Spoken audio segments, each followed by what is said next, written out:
du livre de l'Exode, qu'on lit actuellement dans les synagogues, ou aussi au libéral. On voit au verset 18 et quelques les formules suivantes. Là-dessus, Moïse s'en retourna chez Jéthro, son beau-père. Parce qu'il ne faut pas oublier qu'au chapitre 3, c'était l'épisode du buisson ardent, il avait été missionné vers les enfants d'Israël. Donc là, nous sommes au chapitre 4. L'Éternel dit à Moïse,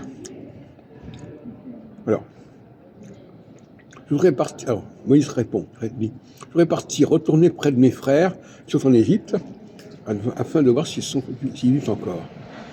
Mes frères qui sont en Égypte, ce ne sont donc pas les enfants d'Israël. Alors Jéthro répondit à Moïse, va en paix. L'Éternel dit à Moïse en Madian, c'est pas l'Égypte, c'est la frontière. Va, retourne en Égypte. L'air, Shuv Misraïm.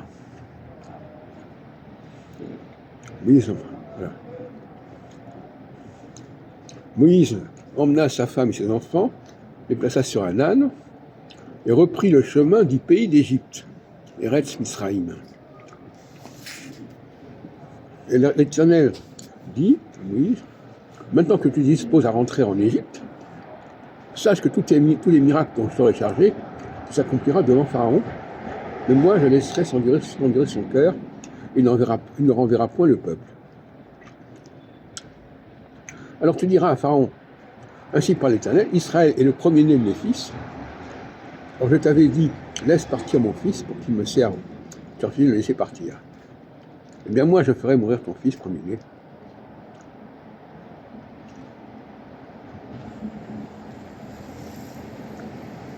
Alors, donc c'est quand même assez confus ce texte, n'est-ce pas? On ne comprend pas très bien, les gens ne comprennent pas très bien. C'est même que si on lit le tout début de l'Exode, on nous dit au début, voici les noms des fils d'Israël, et puis après on dit, les Égyptiens accablèrent les enfants d'Israël de rude besogne, le roi d'Égypte s'adressa aux sages-femmes hébreux, qui se nommaient, etc. Les Hébreux, est-ce que les Hébreux sont les enfants d'Israël? On voit bien que là, ils emploient un autre mot. On ne parle pas des enfants d'Israël, on parle des Hébreux. Au verset 13, on dit les Égyptiens accablèrent les enfants d'Israël. Et au verset 15, le roi d'Égypte s'adressa aux sages-femmes hébreux. Et il dit, lorsque vous accoucherez une femme hébreu, vous examinerez les attributs du sexe.